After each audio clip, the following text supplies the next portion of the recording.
हाँ जी प्यारे बच्चों, नमस्कार। तो आज की इस वीडियो में हम लोग क्या करेंगे कि पेज नंबर 93 यहाँ पे दिख रहा है ना आपको। पेज नंबर 93 पे दिया गया है प्रश्न, 94 पे, 95, 96, 97 पे दिए गए प्रश्नों तक 97 पेज नंबर पे दिए गए प्रश्नों तक क्या करेंगे, हम लोग हल करेंगे। जैसे 97 पे सातवां प्रश्न है ना, तो आज की इस वीडियो में हम लोग सातवें प्रश्न तक के प्रश्न तक हल करेंगे। और उसके बाद के जितने प्रश्न हैं उसको हम लोग अगले वीडियो में हल करेंगे, ठीक ना। और आपको पता होने चाहिए कि इस वीडियो से पहले इस अध्याय के दो वीडियो बन चुके हैं। ये कौन सा अध्याय है आपको पता है ना, चौथा अध्याय। तो चौथा अध्याय का दो वीडियो इससे पहले बन चुके हैं। अगर आप लोग उन सभी वीडियो को नहीं देखे हैं तो हम आपको एक नंबर दे रहे हैं। आप क्या करेंगे, उस नंबर पे कॉल या मैसेज करके वीडियोस का लिंक ले सकते हैं, ठीक ना। नंबर है, नंबर लिखिएगा यहाँ से 7255057205। इस नंबर पे कॉल या फिर व्हाट्सएप मैसेज आप कर सकते हैं, ठीक ना। बाकी चलिए आज के प्रश्नों को हल करते हैं। 93 नंबर पेज नंबर निकालिए, 9393, ठीक ना।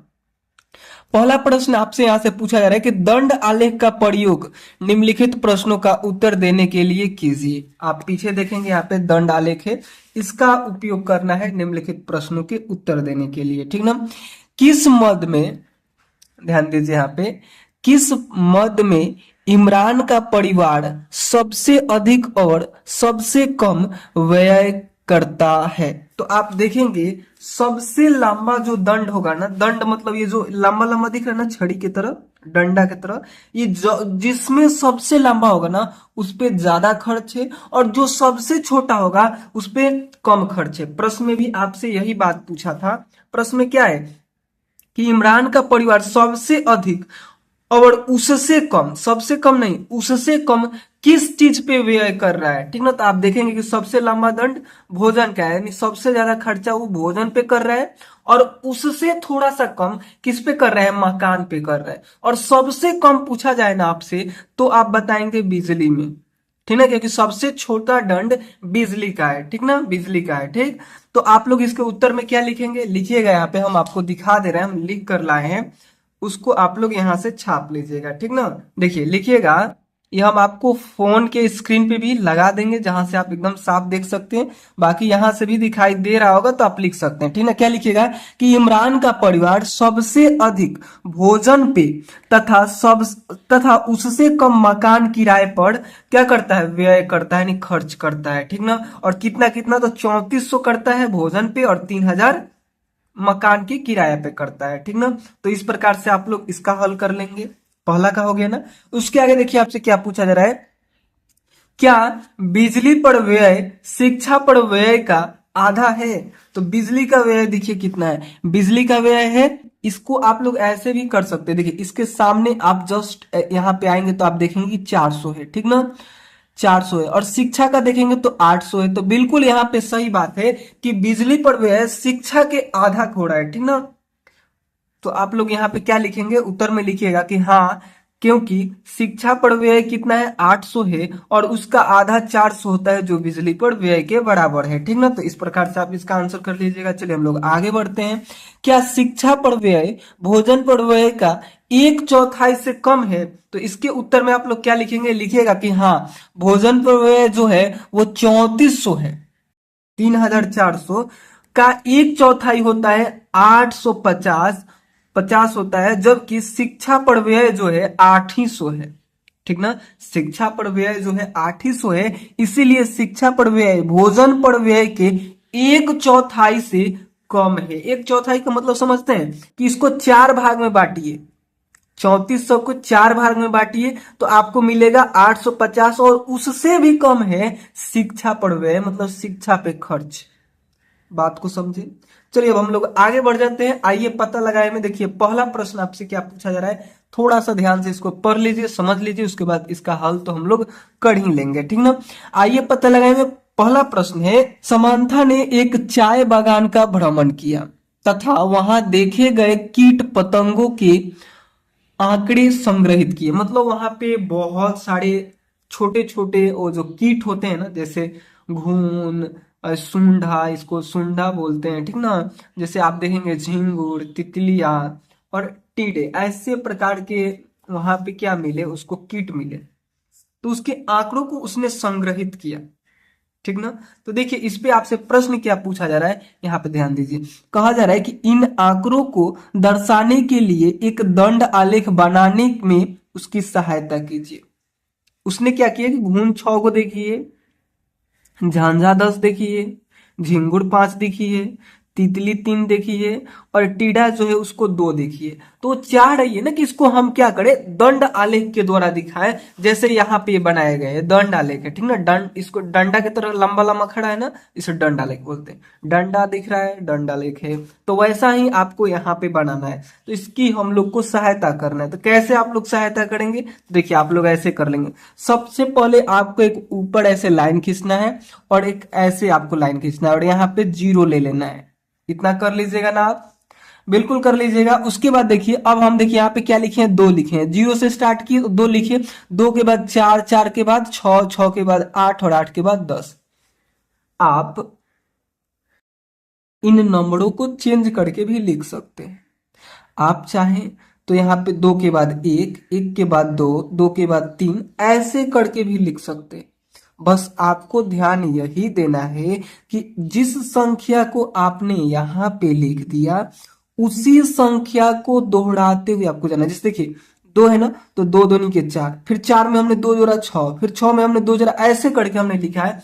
उसी प्रकार से अगर मान लीजिए आप यहाँ पे 3 लिखते हैं, तो 3 3 6 3 9, ऐसे करते हुए आपको आगे बढ़ना है, ठीक ना। तो हमने 2 2 लिखा है। उसके बाद हमने क्या किया कि यहाँ पे घून लिखा, और घून कितना था यहाँ पे देखिए, तो घून 6 था ना, तो इस दंड को उठाकर हमने 6 के सामने ले गए हैं। देखिए 6 के सामने दिख रहा है ना। इस दंड को ऐसे बनाना है कि ये कहाँ जाए, 6 के सामने जाए, और इधर जो है वो कीटों की संख्या है, और इधर क्या है, कीट है, ठीक ना। जैसे घून, तो घून कहाँ तक गया है, 6 तक, यानी घूनों की संख्या 6 है। उसी प्रकार से यहाँ पे झांझा है, तो बताइए झांझा कितना है, इसकी संख्या 10 है, तो इसका दंड कहाँ तक जाना चाहिए, तो इसका दंड जाना चाहिए 10 तक। तो 10 आप यहाँ पे देख रहे हैं ना, तो 10 तक हम पहुंचा दिए। उसी प्रकार से देखिए झिंगुर, झिंगुर की संख्या कितनी है, 5, तो इसका दंड कहां तक जाना चाहिए, 5 तक जाना चाहिए। लेकिन इसमें 5 नहीं है, तो आपको पता है कि इन दोनों के बीचों बीच, एकदम बीच में 5 आएगा। तो मान लेते हैं कि यहाँ पे 5 है, तो इस दंड को हमने उठाकर यहीं तक लाया है। देखिए 5 ही तक इस दंड को लाया है ना। ठीक ऐसे ही आपको भी करना है। अब देखिए तितली का संख्या कितना है, 3, तो तितली को भी उठाकर ऐसे हम लोग दंड को 3 तक ले जाएंगे। तो 3 आपको पता है ना कहाँ होगा, 2 यहाँ 4 यहाँ, तो इसको बीचों बीच होगा, तो इसके बीचों बीच ही हम इसको लाए हैं, ठीक ना।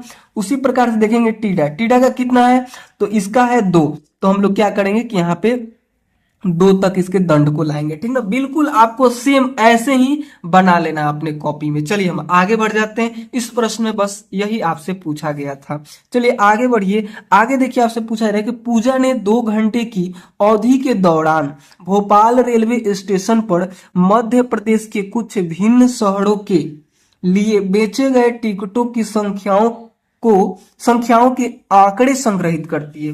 देखिए भोपाल जो है, भोपाल वो क्या है, राजधानी है मध्य प्रदेश की। तो उस मध्य प्रदेश की राजधानी से क्या हो रहा है ना कि उसके अन्य शहर जो मध्य प्रदेश है ना, उसके विभिन्न शहर, मतलब अन्य शहरों के लिए टिकट बेचे जा रहे हैं। जैसे कोई जाना चाह रहा है, विदिशा जाना चाह रहा है, ठीक ना, जबलपुर जाना चाह रहा है, सिवनी जाना चाह रहा है, इंदौर, सागर जाना चाह रहा है, तो टिकटें खरीद रहा है। तो वो क्या करती है ना, जो पूजा है वो 2 घंटा की अवधि में देख रही है कितने टिकट बेचे गए, और उन्होंने अपने विद्यार्थियों से चर्चा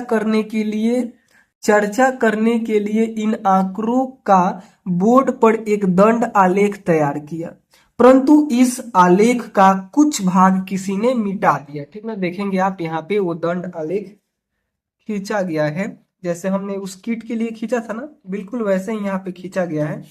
लेकिन हुआ क्या है कि किसी ने थोड़ा सा इसका मिटा दिया है, कुछ भाग मिटा दिया है, ठीक। कुछ भाग यहाँ पे आपको दिखेगा मिटाया हुआ।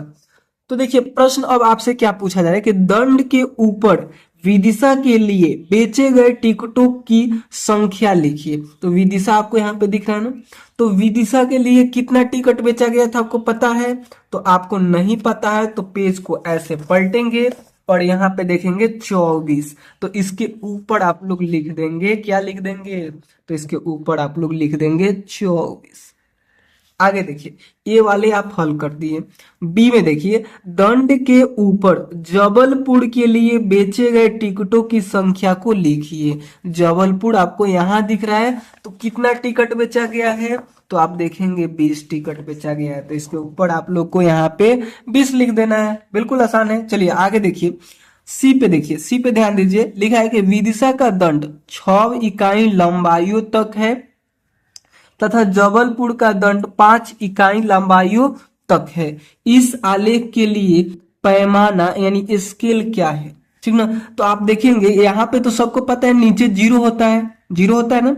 अगर यहाँ पे 4 है, यहाँ पे 8 है, 16 है, 4 8, यहाँ पे 12 16 20 24, तब ना जाके विदिशा के लिए 24 होगा।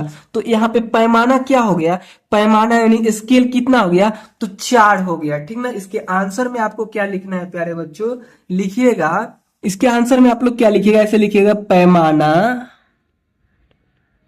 या फिर इसी को आप बोल सकते हैं स्केल। तो एक इकाई बराबर क्या है, तो 4 टिकट है, ठीक ना, 4 टिकट है। मतलब यहां से यहां तक 1 इकाई हुआ ना, इसको हम लोग 1 इकाई बोलेंगे, फिर 1 इकाई, 1 इकाई 2 इकाई 3 इकाई ऐसे। तो 1 इकाई का मतलब 4 टिकट। तो यहाँ पे देखिए जबलपुर के लिए कितना इकाई है, 1 2 3 4 5 6। तो 6 के लिए कितना हो जाएगा, तो 4 गुने 6, 4 गुने 6, तो 6 चौके 24। वही तो बात यहाँ पे लिखा गया है, नहीं दिखा ना।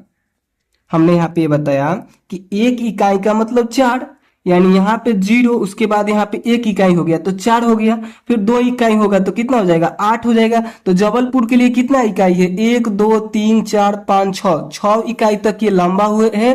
तो इसलिए हम लोग क्या करेंगे, 6 में गुना कर देंगे 4 से, तो 24 निकलेगा। उसी प्रकार से इन सभी के लिए भी हम लोग गुना कर सकते हैं, ठीक ना। बाकी सी के आंसर में आप लोग क्या लिखिएगा, पैमाना स्केल पूछ रहा था ना, तो लिखिएगा 1 इकाई बराबर 4 टिकट है, ठीक ना। आगे बढ़ते हैं, सागर के लिए सही दंड खींचिए। ये जो सागर है ना, इसके लिए सही दंड आपको खींचना है, ठीक। तो देखिए आप पहले इसको देखिए आंकड़ा को, सागर के लिए कितना टिकट बेचा गया है, तो 6 बेचा गया है। इस बात को आप लोग ध्यान दीजिए, यहाँ पे सागर के लिए सागर के लिए कितना बेचा गया है, 16 टिकट बेचा गया है। तो 16 के लिए आप लोग क्या करेंगे, तो आपको पता है कि 1 इकाई बढ़ेंगे तो 4 होगा। तो 16 के लिए हम लोग को कितना इकाई बढ़ना होगा, तो 16 में हम भाग देंगे 4 से, दिख रहा है ना, 4 चौके 16, यानी 4 इकाई हम लोग को बढ़ना होगा। देखिए यहाँ तो ये 0 हुआ, 0 के बाद 1 2 3 4, यहां तक आपको आना होगा, ठीक ना। ऐसे करके आप क्या करेंगे, दंड खींच लेंगे, ठीक ना। तो ये पूरा हो गया, ये आपका डी नंबर प्रश्न भी कंप्लीट हो जाएगा, ठीक ना। चलिए हम आगे बढ़ते हैं, सी में सॉरी ई में देखिए आपसे क्या पूछा जा रहा है, स्केल पैमाने को सम्मिलित करते हुए ऊर्ध्वाधर रेखा पर सही संख्या अंकित कीजिए। ये वाली जो रेखा है ना, इस पे क्या करना है कि सही संख्या को क्या कर देना, अंकित कर देना। तो आपको स्केल से एक सीधी रेखा खींचना है, जैसे कि हमने यहाँ पे खींचा था ना, ऐसा सीधी रेखा खींचा था, तो ऐसे खींच कर और उसके बाद सही संख्या लिख देना, जैसे 0 4, फिर यहाँ पे 8 12 16 20 24 ऐसे हो जाएगा, ठीक ना।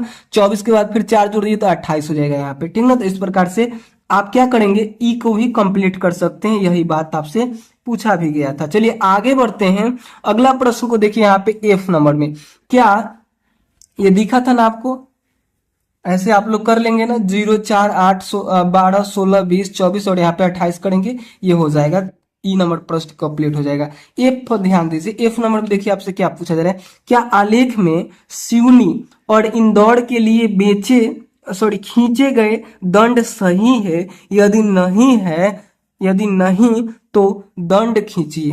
यहाँ पे देखिए सिवनी और इंदौर, पहले इनके आंकड़ों को देखिए कि इसमें टिकट कितना बेचा गया। तो सिवनी में 16 टिकट और यहाँ पे 28, तो इसके लिए 4 इकाई तक जाएंगे और 28 टिकट यहाँ पे बेचा गया है। इसका मतलब कि यहाँ पे हम लोग कितना इकाई तक जाएंगे, तो 7 चौक 28, इसको 7 तक ले जाइए, इसको 4 तक ले जाइए, है। तो देखिए सिवनी तो 4 तक है शायद, 1 2 3 4, ये तो सही है। सिवनी के लिए ठीक है, लेकिन इंदौर के लिए हम लोग को कितना तक जाना होगा, 7 तक जाना होगा। तो देखिए 0 से शुरू कीजिए, 1 2 3 4, 0 ये हुआ ना, तो 1 2 3 4 5 6 7। तो आप यहां तक इसको बढ़ाइए।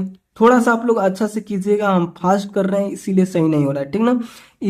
इस दंड को आपको यहां तक लेके जाना है 28 के सामने तक, ठीक ना, क्योंकि इंदौर के लिए 28 टिकटें बेची गई है। तो इस प्रकार से एफ भी आपका कंप्लीट हो जाएगा। चलिए हम लोग आगे बढ़ जाए ना। एफ में देखिए आपसे पूछा क्या गया था कि क्या आलेख में सिवनी और इंदौर के लिए खींचे गए दंड सही हैं। तो हमने देखा सिवनी के लिए तो सही है, लेकिन इंदौर के लिए सही नहीं था। यदि नहीं तो दंड खींचिए, तो हमने इंदौर के लिए सही दंड खींच दिया, बस बात खत्म, ये प्रश्न खत्म हो गया। चलिए आगे बढ़ते हैं तीसरे नंबर प्रश्न की तरफ। देखिए आपसे तीसरा नंबर प्रश्न में क्या पूछा जा रहा है, ध्यान दीजिए, पढ़िए। अपने बुक में भी देख सकते हैं, इस प्रश्न को अपने बुक में भी पढ़ सकते हैं, ठीक ना। हम यहाँ पे दिखा रहे हैं, पढ़िए। चिन्नू ने प्रातः 9 बजे से 10 बजे तक अपने घर के सामने सड़क पर जाने वाले परिवहन के विभिन्न साधनों की सूची बनाई, ठीक ना। वो क्या करता है, सुबह 9 से 10 बजे तक कितनी उसके घर के सामने एक सड़क है, तो उस सड़क से कितनी गाड़ियां जा रही है, कौन कौन सी गाड़ियां जा रही है, उसको यहाँ पे क्या करता है, लिखता है। पहले वो देखता है कि मोटरसाइकिल गया, मोटरसाइकिल गया, फिर कार, कार, फिर cycle, auto, cycle, scooter, car, ऐसे करके वो क्या करता है कि 9 से 10 बजे के बीच में वो इतने चीजें को देखता है। आप इसको पढ़ सकते हैं, आपके बुक में दिख रहा होगा। देखिए इस पे प्रश्न क्या आपसे पूछे जा रहे हैं, यहाँ पे ध्यान दीजिए। प्रश्न पूछा जा रहा है कि दिए गए आंकड़ों के लिए एक बारंबारता वितरण सारणी क्या करिए, तैयार कीजिए। तो बिल्कुल आप कर सकते हैं। आपको क्या करना है, बारंबारता सारणी यही होता है, ठीक ना। ऐसे ही आपको बनाना है। यहाँ पे लिखना है कि परिवहन का साधन, यहाँ पे प्यारे बच्चों लिखेंगे बारंबारता, और ये पूरा हो जाएगा, क्या हो जाएगा, पूरा बारंबारता वितरण सारणी, ठीक ना। तो देखिए यहाँ पे अब आपको क्या लिखना है कि परिवहन का साधन क्या क्या है। जैसे मोटरसाइकिल है, कार है, साइकिल है, ठीक ना, ऑटो है, स्कूटर है, बस है और बैलगाड़ी है, ठीक ना। यही आपको वहां पे 7 साधन मिलेंगे, 1 2 3 4 5 6 7। यही साधन मतलब यही गाड़ियां उस सड़क से गुजर रही है। और देखिए मोटरसाइकिल, बारंबारता का मतलब होता है कि कितना बार। जैसे मोटरसाइकिल देखेंगे आप कि 13 बार इस आंकड़े में दिया गया है, यानी मोटरसाइकिल को वो देखता है कि 13 बार उसके घर के आगे सड़क है उससे गुजर रही है। आप यहाँ पे काउंट भी कर सकते हैं। देखिए 1 2, इसमें नहीं है, 3 4 5 6, 6 के बाद देखिए 7 8 9 10 11 12 13, टोटल कितना बार गुजर रही है मोटरसाइकिल, तो 13 बार। वैसे ही आप कार के लिए भी काउंट कर सकते हैं। इस आंकड़े में कार को गिनेंगे तो आपको मिलेगा 6। उसी प्रकार से जब साइकिल को गिनेंगे तो आपको मिलेगा 8, ऑटो को गिनेंगे तो भी मिलेगा 8। आप ये काम खुद से भी कर सकते हैं। स्कूटर को देखिए तो कितना बार है, तो देखेंगे कि 9 बार है। बस कितना बार है, 4 बार है। बैलगाड़ी को देखिए कितना बार है, 2 बार है। तो ये सभी इसके बारंबारता हुए, ठीक ना, कि मतलब स्कूटर कितना बार है, तो 9 बार। यही बारंबारता कहलाता है। आगे चलिए, आपने ए को कंप्लीट किया, ये फिगर बना लेना है ए वाले में। ये सारणी जो है आपको, ये जो सारणी दिख रही है ना, ये ए के लिए आपको बना लेना है, ठीक ना। एक बार सारणी को पूरा आप देख सकते हैं। चलिए हम आगे बढ़ जाए ना। बी में देखिए आपसे क्या पूछा जा रहा है प्यारे बच्चों, यहाँ पे ध्यान दीजिए। बी नंबर प्रश्न में पूछा जा रहा है कि परिवहन के कौन से साधन सबसे अधिक प्रयोग किए गए। तो क्या है, मोटरसाइकिल है, ठीक ना। इसका आंसर क्या हो जाएगा, इसी चीज को इसके आंसर में लिख दीजिएगा कि मोटरसाइकिल परिवहन के साधन का सबसे अधिक प्रयोग किया गया। सॉरी, ऐसे लिखेंगे, मोटरसाइकिल को परिवहन के लिए सबसे अधिक प्रयोग किया गया, यह आंसर हो जाएगा। चलिए आगे बढ़ते हैं। यदि आप इन आंकड़ों को एकत्रित करने के लिए वहां होते तो आप यह कार्य किस प्रकार करते, संबंधित चरणों का प्रयोग को लिखिए, ठीक ना। तो इसके आंसर में आप लोग क्या लिखिएगा प्यारे बच्चों, देखिए हम आपको दिखा देते हैं। इसको आप लोग ऐसे लिखिएगा, ठीक ना। सबसे पहले हम क्या करते कि मैं सुबह 9 बजे से 10 बजे तक सड़क के किनारे खड़ा होकर आने जाने वाले प्रत्येक वाहन का नाम नोट करता। जैसे कौन सी गाड़ी गई, फॉर्च्यूनर, स्कॉर्पियो, टेम्पो, जो भी गाड़ी है, मोटरसाइकिल है, मोटरसाइकिल में भी कई प्रकार होते हैं, स्प्लेंडर और क्या बोलते हैं, राइडर, और बहुत से अपाची, पल्सर, ये सभी गाड़ियों का नाम नोट करता। फिर सभी वाहनों की मिलान चिन्ह यानी टैली मार्क बनाकर उनकी बारंबारता गिनता। अंत में बारंबारता वितरण सारणी तैयार करता। ठीक ना। देखिए ये मिलान चिन्ह का मतलब समझते हैं। जैसे आपने यहाँ पे मोटरसाइकिल लिखा, अब देखेंगे कि मोटरसाइकिल एक गुजर गए तो एक चिन्ह दे देंगे, फिर देख रहे हैं कि कार गुजर गए तो फिर एक चिन्ह देंगे, फिर देखेंगे दूसरा मोटरसाइकिल है फिर एक चिन्ह देंगे। ये होता है मिलान चिन्ह। आप आगे पढ़ेंगे इस प्रश्न में मिलान चिन्ह का भी यूज है चौथे वाले में। ठीक ना। तो देखिए इसका आपने आंसर कंप्लीट कर लिया ना। चलिए अब हम चौथे की तरफ चलते हैं। चौथा में देखिए आपसे पूछा क्या जा रहा है, यहाँ पे ध्यान दीजिए। चौथा में पूछा जा रहा है कि एक पासी को 30 बार फेंकिए। पासा मतलब समझते हैं, लूडो छक्का आप खेलते होंगे, उसी को पासा बोला जाता है प्यारे बच्चों। तो उसी को आपको क्या करना है, अपने वो जो लूडो वाला होता है ना डब्बा, उसमें डालना है और ऐसे करके 30 बार तक आपको फेंकना है। एक बार फेंकिए फिर देखिए क्या आया, दूसरा बार फेंकिए देखिए क्या आया, तीसरा बार फेंकिए क्या आया, ऐसे करके 30 बार आपको देखना है। और प्रत्येक बार प्राप्त की गई संख्या को अंकित कीजिए मिलान चिन्हों का प्रयोग करते हुए इनके लिए बारंबारता वितरण सारणी तैयार कीजिए। अब वह संख्या ज्ञात कीजिए। कुछ प्रश्न यहाँ पे दिए गए हैं। तो सबसे पहले आपको क्या करना है, यहाँ पे लिखना है पासे का अंक, मिलान चिन्ह और बारंबारता लिखना है। ठीक ना। ऐसे कॉलम आपको बना देने हैं। ठीक, देखिएगा पासे का अंक क्या क्या होता है, तो एक होता है। आप लूडो खेलते हैं तो जब लूडो को ऐसे फेंकते हैं तो कितना अंक आ जाता है, कभी एक आता है, कभी दो आता है, कभी तीन, कभी चार, कभी पांच, कभी 6 आता है। आता है कि नहीं आता है, बिल्कुल आता है। तो पासे के यही सब अंक हुए। अब देखिए इसको करना कैसे। 30 बार फेंकने के लिए बोला था ना, आप लूडो को उस डब्बे में डालेंगे और इसे फेंक देंगे। मान लीजिए कि 2 आ गया तो 2 के सामने एक चिन्ह घिस दीजिए। ऐसे काम 3 बार करना है। आपने एक बार फेंक दिया, अब 29 बार फिर फेंकना है। मान लीजिए फिर फेंके आप तो आपको 4 मिल गया। अब 2 बार आपने फेंक दिया, एक बार तो 2 मिला, एक बार 4 मिला। अब फिर एक बार और फेंकिए तो मान लीजिए आपको 5 मिल गया। फिर एक बार फेंकिए, कहीं हो सकता है 2 मिल जाए। फिर एक बार फेंकिए तो कहीं 4 मिल जाए। फिर एक बार फेंकिए तो कहीं हो सकता है कि 5 मिल जाए। फिर एक बार फेंकिए तो कहीं 6 मिल जाए। फिर एक बार फेंकिए तो कहीं 6 मिल जाए। ठीक ना। ऐसे ही फिर कहीं फेंके तो 4 मिल गया, फिर फेंके तो 4 ही मिल गया। ऐसे भी तो हो सकता है ना, निश्चित नहीं होता कि क्या है। अब कौन कैसे फेंक रहा है उस पर ना डिपेंड करता है। हमने फेंका, कितना बार हमने फेंक दिया, 1 2 3 4 5 6 7 8 9 10 बार फेंक दिया। फिर एक बार फेंकते हैं तो हमें 3 मिल जाता है। फिर एक बार फेंकते हैं तो 1 मिलता है। फिर एक बार फेंकते हैं तो 2 मिल जाता है। फिर से 1 मिलता है। फिर एक बार फेंकते हैं तो फिर 1 मिलता है। फिर मिलता है यही, फिर मिलता है यही। काउंट कीजिए हमने कितना बार फेंका है। तो 1 2 3 4 और इसको हम लोग 5 बोलेंगे। पांचवा के लिए ऐसे चिन्ह खींचते हैं मिलान चिन्ह में। ठीक ना। तो 5 हुआ, 6 7 8 9 10 11 12 13 14 15 16 बार हमने फेंक दिया। अभी हमको 14 बार फेंकना है। ठीक ना। तो मान लीजिए कि फिर हमने फेंका तो 1 ही मिल गया। फिर हमने फेंका तो 3 मिल गया। एक बहुत ज्यादा आता है तो फिर से मिल गया हमको। फिर हमको ये मिल गया। फिर हमको ये 4 बार हो गया ना, तो 5वां बार ऐसे करेंगे और छठा ऐसे करेंगे। मान लीजिए ये भी मिल गया, फिर एक बार मिल गया। अब चलिए हम काउंट करते हैं। यहाँ पे ध्यान दीजिए, 1 2 3 4 5 6 7 8 9 10 11 12 13 14 15 16 17 18 19 20 21 22 23 24। 24 एक ही हो जाएगा, 25 26 27 28 29 और एक इसमें ले लीजिए 30। ठीक ना। मतलब हमने 30 बार उस पासे को फेंका तो हमें ये चीजें मिली। आप समझ रहे हैं हमने ये कैसे किया है। ठीक ना। अब देखिए, अब हम लोग क्या करेंगे, बारंबारता लिखेंगे कि एक हमें कितना बार मिला। तो देखिए 1 2 3 4 5 6 7 हमें 7 बार मिला। 2 हमें कितना बार मिला, 1 2 3 बार मिला। ठीक ना। देखिए पहले ही हम बारंबारता नहीं लिख सकते। ठीक ना। क्योंकि मान लीजिए कि हमने उस लूडो को फेंका तो ऐसा नहीं है कि दो जो हमें मिला ना, 2 जो हमें मिला वो 3 बार एक ही बार में मिल गया था, नहीं।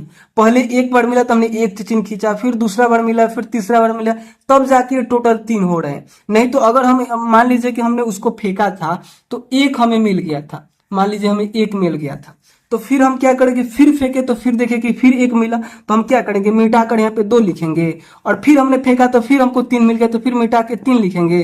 तो ऐसा लिखना बहुत कठिन होगा, बार बार मिटाना पड़ेगा। तो इसलिए हम लोग क्या करते हैं, मिलान चिन्ह का यूज करते हैं। ठीक ना। और मिलान चिन्ह को काउंट करके फिर यहाँ पे लिख देंगे। वैसे ही यहाँ पे 2 काउंट करके लिख देंगे। यहाँ पे देखिए 5 और 1 6 हो गया। यहाँ पे देखिए 1 2 3 4 5 और 3 कितना हो गया, 8 हो गया। यहाँ पे 4 हो गया।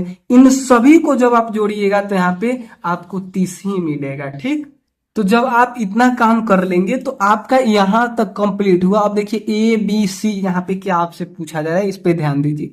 जो न्यूनतम बार आई है वो कौन सी संख्या है, तो न्यूनतम बार का मतलब सबसे कम क्या आया है, तो 3 आया है। इसमें देख सकते हैं कि सबसे कम 3 जो है वो 2 बार आया है, तो 3 इसका आंसर होगा। जो सबसे न्यूनतम बार आई है तो वो क्या है, तो 3 अंक है। ठीक ना। जो अधिकतम बार आया, जो सबसे ज्यादा बार आया है, तो कोई कौन सा अंक है, तो 5 है, तो इसका आंसर हो जाएगा 5। जो समान बार आई है मतलब एक बराबर, तो यहाँ पे आप देखेंगे तो समान बार कोई नहीं आया है। ठीक ना, तो इसका आंसर क्या हो जाएगा, कोई नहीं। अगर थोड़ा सा चेंज करना चाहते हैं, नहीं चेंज मत कीजिए, अब यहाँ पे लिख दीजिए कोई नहीं। जो समान बार आई तो कोई नहीं, कोई नहीं। अगर आपके केस में समान बार आया होगा तो आप उसको भी लिख सकते हैं। ठीक ना, हमने जो ऐसे मतलब पासे को फेंका तो समान बार कोई नहीं आया, एक बराबर कोई नहीं आया, तो हमने लिख दिया कोई नहीं। आपके में हो सकता है कि कहीं 2 और 3 सेम ही आ जाए, यहाँ पे भी 3 वहां पे भी 3, तो आप वहां पे लिख सकते हैं। ठीक ना। बाकी हम आगे बढ़ते हैं 5वें प्रश्न की तरफ। देखिए, जसप्रीत बुमराह द्वारा उसके पिछले 30 मैचों में लिए गए विकेटों के आंकड़ों की एक वारंवारता वितरण सारणी फैस ने तैयार की। लिए गए विकेट, मैच की संख्या यहाँ पे दिया गया। अब देखिए आपसे पूछा जा रहा है कि ये सारणी क्या सूचना प्रदान करती, तो इसके उत्तर में आपको क्या लिखना है, तो लिखिएगा यह सारणी बताती है कि जसप्रीत बुमराह ने पिछले 30 मैचों में कितने विकेट लिए और उतने विकेट कितने मैचों में लिए। ठीक ना। देखिए यहाँ पे विकेटों की संख्या दी गई है कि कितना विकेट लिए गए हैं और कितने मैचों में, तो 0 विकेट उसने 2 मैच में लिया है, मतलब एक भी विकेट नहीं। विकेट का मतलब समझते आउट कर देना। और 4 मैचों में एक एक विकेट लिया है। 4 गो मैच खेला ना, उसमें चारों मैच में एक एक बार आउट किया गया है। आउट, आप मैच खेलते होंगे तो पता होगा, नहीं तो नहीं पता होगा, तो इसको तो जानने की भी आवश्यकता नहीं, आपको ये आंसर लिख देना है। ठीक ना। बाकी चलिए हम बी नंबर प्रश्न की तरफ चलते हैं। बी नंबर में देखिए आपसे पूछा जा रहा है कि इस सारणी का शीर्षक क्या हो सकता है, तो लिखिएगा कि जसप्रीत बुमराह द्वारा पिछले 30 मैचों में लिए गए विकेटों की वारंवारता सारणी, इसका क्या हो जाएगा, शीर्षक हो जाएगा। ठीक ना, इतना कर लीजिएगा ना। बाकी चलिए आगे देखिए, इस सारणी में किसने आपका ध्यान आकर्षित किया। ठीक ना, तो लिखिएगा कि इस सारणी में, आप ये अपने अनुसार लिख सकते हैं, बाकी अगर छापना चाहें तो यहां से छाप सकते हैं कि इस सारणी में मेरा ध्यान इस बात ने आकर्षित किया कि बुमराह ने सबसे अधिक यानी 8 मैचों में 3 विकेट लिए हैं, जबकि 0 विकेट, 6 विकेट और 7 विकेट केवल 1 या 2 मैचों में ही लिया गया है। इससे पता चलता है कि 3 विकेट लेना उसका सबसे सामान्य प्रदर्शन रहा, मतलब सबसे ज्यादा उसने 3 विकेट ही लिए हैं। ठीक ना। बाकी चलिए हम लोग क्या करते हैं, आगे बढ़ते हैं। आप लोग अगले पेज को निकालेंगे, पेज नंबर 96 यानी 96। वहां पे देखिए आपको डी प्रश्न दिख जाएगा। डी प्रश्न में देखिए आपसे पूछा क्या जा रहा है कि कितने मैचों में बुमराह ने 4 विकेट लिए। क्या लिखिएगा, कितने मैचों में बुमराह ने 4 विकेट लिए, तो आप देखेंगे कि 4 विकेट, मैचों की संख्या इधर है और विकेटों की संख्या इधर है, तो देखिए 4 विकेट कितने मैच में, तो 3 मैच में, तो इसका आंसर क्या हो जाएगा, 3 मैच, 3 मैच। मयंक कहता है कि यदि हम उसके द्वारा पिछले 30 मैचों में लिए गए कुल विकेटों की संख्या ज्ञात करना चाहते हैं तो हमें संख्या 0 1 2 3 7 तक को जोड़ना पड़ेगा। क्या इस प्रक्रिया में मयंक लिए गए कुल विकेटों की संख्या ज्ञात कर पाएगा? अगर हाँ तो क्यों, नहीं तो क्यों नहीं। तो देखिए आप यहाँ पे लिखेंगे क्या कि ऐसा नहीं हो पाएगा। वो कह रहा है कि मतलब देखिए विकेटों की संख्या इधर है तो 0 1 2 ऐसे करके मतलब इन सभी को हम जोड़ देंगे तो उसने कितना विकेट लिया है निकल जाएगा, तो बिल्कुल गलत नहीं निकलेगा, क्योंकि देखिए 0 विकेट उसने 2 मैच में लिया है, 1 विकेट उसने 4 मैच में लिया, तो यहाँ पे एक इसको नहीं जोड़ेंगे, यहाँ पे 4 विकेट हो जाएगा, एक एक करके 4 गो में लिया है ना, और यहाँ पे तो 0 ही रहेगा, इसको तो छोड़िए। और यहाँ पे देखिए, यहाँ पे 6 मैचों में 2-2 विकेट लिया है, ठीक ना, 6 मैचों में, तो कुल यहाँ पे 12 हो जाएगा। यहाँ पे देखिए 8 तिरिके 24 हो जाएगा, और यहाँ पे देखिए कितना हो जाएगा, 3 मैच में, तो यहाँ पे फिर से 12 हो जाएगा, फिर यहाँ पे देखिए 25 हो जाएगा, ठीक ना, और यहाँ पे 6 ही होगा, और यहाँ पे भी 6 ही होगा। अब इन सभी संख्याओं को आप जोड़िए, तब जाके कुल विकेटों की संख्या निकलेगी, ठीक ना। तो इसके आंसर में आपको क्या लिखना है, लिखिएगा कि नहीं, ठीक ना, क्या लिखिएगा, नहीं, क्योंकि ये केवल विकेटों की संख्या है। कुल विकेट निकालने के लिए प्रत्येक विकेटों की संख्या को उसकी बारंबारता यानी मैचों की संख्या से गुना करके जोड़ना होगा। यानी इधर से जैसे 1 में 4 से गुना करिए, उसके बाद जोड़िए, 2 में 6 से गुना कीजिए तो 12 आएगा, उसके बाद आपको ये जोड़ना है, ठीक ना। अगला प्रश्न में दिया भी है आपसे, एक में पूछ भी रहा है कि अपने पिछले 30 मैचों में जसप्रीत बुमराह ने कुल कितने विकेट लिए हैं, इसकी सही संख्या सारणी से आप कैसे ज्ञात करेंगे। तो जो हमने यहाँ पे लिखा है ना, इन्हीं सभी को जोड़ दीजिए, 0, 4, 12, 24, ऐसे इन सभी को जोड़िएगा ना, तो क्या हो जाएगा, ये निकल जाएगा, ठीक ना। जैसे कि यहाँ पे लिख कर हम लाए हैं, ठीक ना। इसके आंसर में ऐसे भी लिख सकते हैं कि कुल विकेट बराबर 0 गुने 2, 0 और गुना करना है इससे तो 2, ठीक ना। उसी प्रकार से 1 गुने 4, 1 गुने 4, 2 गुने 6, 3 गुने 8, ऐसे करना है, ठीक ना। इन सभी को गुना कर लेना है यहां तक, उसके बाद फिर बराबर का चिन्ह देके लिखना है। जैसे इन दोनों को गुना कीजिएगा तो 0 होएगा, 4 में 1 गुना कीजिएगा तो 4 ही रह जाता है, ठीक ना। और आप लोग यहाँ पे ध्यान दीजिए, 6 दूनी 12, 8 तिरिके 24, 4 तिया 12, 5 पचे 25, 6 एकम 6 और 7 एकम 7, इन सभी को जोड़िएगा तो 90 विकेट हो जाएगा। तो इसका आंसर कंप्लीट कर लिया आप। चलिए हम आगे बढ़ते हैं, वीडियो भी लॉन्ग हो रहा है। देखिए आपसे छठा प्रश्न में क्या पूछा जा रहा है, निम्नलिखित चित्रालेख 5 विभिन्न गांवों में ट्रैक्टरों की संख्या को दर्शाता है। जैसे गांव ए है, उसमें देखिए कितना ट्रैक्टर है, एक सिंबल का मतलब एक ट्रैक्टर, तो 1 2 3 4 5 6, 6 गो ट्रैक्टर को दर्शाता है। बी में कितना है, तो 3 और 2 5 है, यहाँ पे 6, यहाँ पे 5, और सी में देखेंगे 2 3 3 6 7 8, तो यहाँ पे 8 हो गया। गांव डी में देखेंगे तो 3 है, और गांव ई में देखेंगे तो यहाँ पे 6 है, ठीक ना। दो गो गांव में सेम सेम है, ए और ई में, ठीक ना।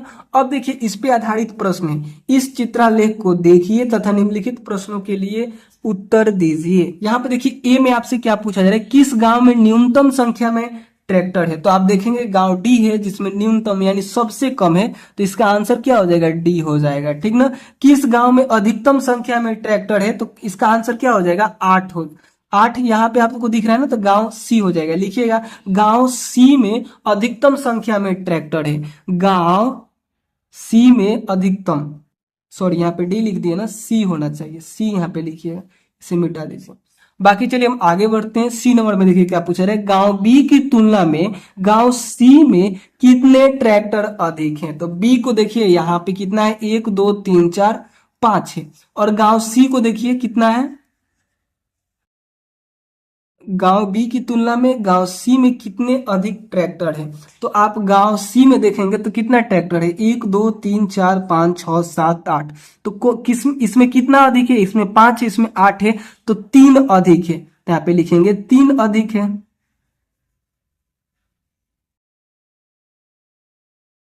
ठीक ना। कर लीजिएगा ना इसको। आगे देखिए, कोमल कहती है कि गांव डी में ट्रैक्टरों की संख्या गांव ई के ट्रैक्टरों की संख्या की आधी है, क्या वह सही कहती है। तो बिल्कुल वो सही कहती है, यहाँ पे लिखेंगे हाँ यह सही है, क्योंकि गांव डी में 3 ट्रैक्टर है और गांव ई में कितना ट्रैक्टर है, 6 ट्रैक्टर है, जो 3 6 का आधा है, बिल्कुल सही कहती है। तो इस प्रकार से इसको कंप्लीट कर लीजिएगा। चलिए हम लोग 7वें प्रश्न की तरफ चलते हैं। कोई भी डाउट हो आप कमेंट करके भी पूछ सकते हैं। देखिए 7वां प्रश्न में आपसे पूछा जा रहा है कि किसी विद्यालय की प्रत्येक कक्षा में छात्राओं की संख्या एक चित्रालेख द्वारा दर्शाई गई है, ठीक ना। जहां पे एक ये सिंबल बनाए गए ना, एक चित्र का मतलब है 4 छात्राएं, यहाँ पे लिखा भी है एक चित्र मतलब 4 छात्राएं, और यहाँ पे लिखा था एक ट्रैक्टर मतलब एक ही ट्रैक्टर, ठीक ना। लेकिन यहाँ पे क्या हो गया कि एक छात्रा का मतलब 4 छात्रा, अगर एक छात्रा का सिंबल बनाया है उसका मतलब 4, तो उसी प्रकार से देखिए यहाँ पे एक है तो इसका मतलब 4 हो गया, फिर एक है तो 4 हो गया, फिर एक है तो 4 हो गया, फिर एक है तो 4 हो गया, फिर एक है तो 4 हो गया, फिर एक है तो 4 हो गया। तो इन सभी को जोड़िएगा तो कक्षा 1 में कितने छात्राएं हैं वो निकलेगा। तो 4 4 8 4 12, 4 चौके 16, 4 5 20, 4 5 20, 4 6 24, ठीक ना। आप ऐसे भी कर सकते हैं कि 4 में जितनी छात्राएं उतना से गुना कर दीजिए, 1 2 3 4 5 6, तो 4 गुने 6 करते तो 6 चौके 24 भी हो जाता। आप यहाँ पे ध्यान दीजिए, 4 4 8 4 12, 4 चौके 16, और यहाँ पे आधा का मतलब 2, पूरा चित्र तो 4, तो आधा चित्र मतलब 2, इतना तो बात आप समझते हैं। तो 4 चौके 16 हो गया ना, 16 में 2 जोड़िएगा तो यहाँ पे हो जाएगा 18, ठीक ना। वैसे ही 4 चौके 16 और 16 25 20 हो जाएगा यहाँ पे, ठीक ना, 5 था ना तो 20 हो जाएगा। देखिए 4 तिया 12, 12 दो कितना हो जाएगा 13, 14 हो जाएगा, इसमें 14 छात्राएं होंगे। 4 दूनी 8 और ये 2 कितना हो जाएगा 10 हो जाएगा, 4 चौके 16 हो जाएगा यहाँ पे, ठीक ना। और इसके लिए देखिए 4 तिया 12 होगा और 4 और 2 कितना हो जाएगा 6 हो जाएगा इसमें। अब चलिए इन प्रश्नों का उत्तर दीजिए, ठीक ना।